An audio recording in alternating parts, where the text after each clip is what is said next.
Dr. John Kaye. TAFE is facing an existential challenge. As the New South Wales Upper House embarks on its scheduled inquiry embarks on its schedule of hearings into its future, there are 5 inconvenient truths that the people of New South Wales should know. First, TAFE's budget is being privatised. Under the Smart and Skilled training market, each year the Minister for Skills decides how much of the TAFE budget is torn out of TAFE and put into a contestable market. The public system now has to compete with low-cost, low-quality private providers for both students and money. In this financial year, TAFE's secure budget will lose $750 million. On current trends, it will be even more next year. In this environment, TAFE managers cannot know how much of the market they will be able to attract next year. They are responding to the financial insecurity by dumping courses, cutting teaching hours and staff numbers, reducing student support services and outreach, and forcing students into inappropriate online learning.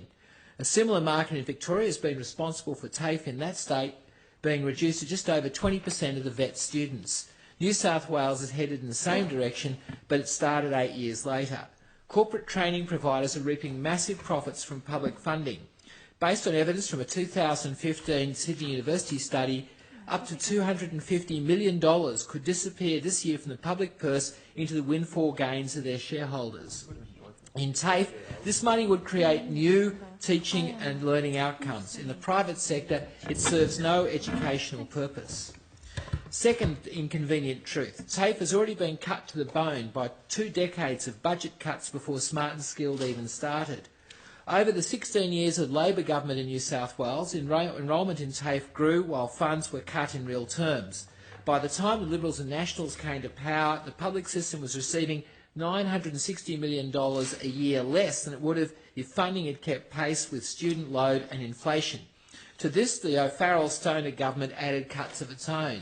Smart and Skilled picked up the task of running down the public system where the previous budget cuts left off. Third inconvenient truth, TAFE fees have become complex and unaffordable. TAFE should be free. Instead, Smart and Skilled increased the amount paid by 40% of students and introduced a bewildering array of course fees, concessions and exemptions. It's not just teachers who are struggling to implement the new structure. TAFE management and the New South Wales government itself are confused, often having to backtrack on decisions that are unjust or irrational. Enrolment software, rushed into use to meet the political timetable for the implementation of the training market, exacerbated the confusion and frustration. Most damaging of all, many students are finding further education unaffordable and have been driven away from a lifetime of skilled employment. Fourth inconvenient truth, TAFE is losing viability and at risk of becoming a marginal player. Across New South Wales, once thriving and busy TAFE campuses are increasingly turning into ghost towns. Skills Minister John Barilaro is more interested in recycling assets than he is in growing opportunities and enrolment at these colleges.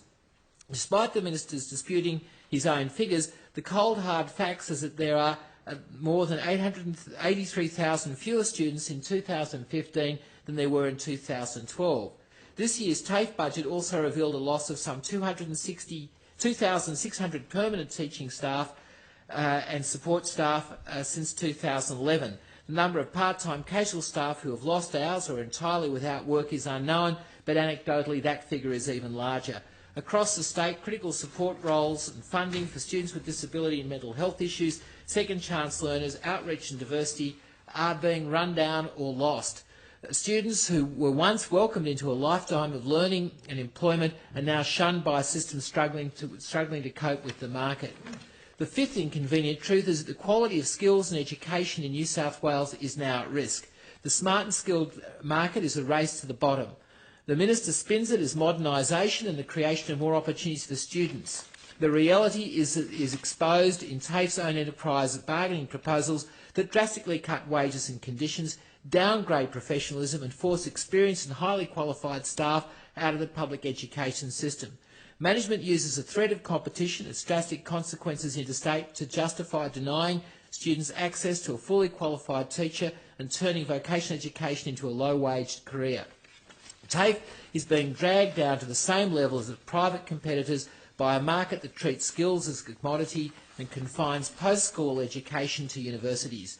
While the public system struggles to deliver on its own mission of providing every school leaver with a quality education, the private providers that the government has made the benchmarks are ticking the boxes on skill packages, shunning students with diverse learning needs and denying working class young people the opportunity of a quality education.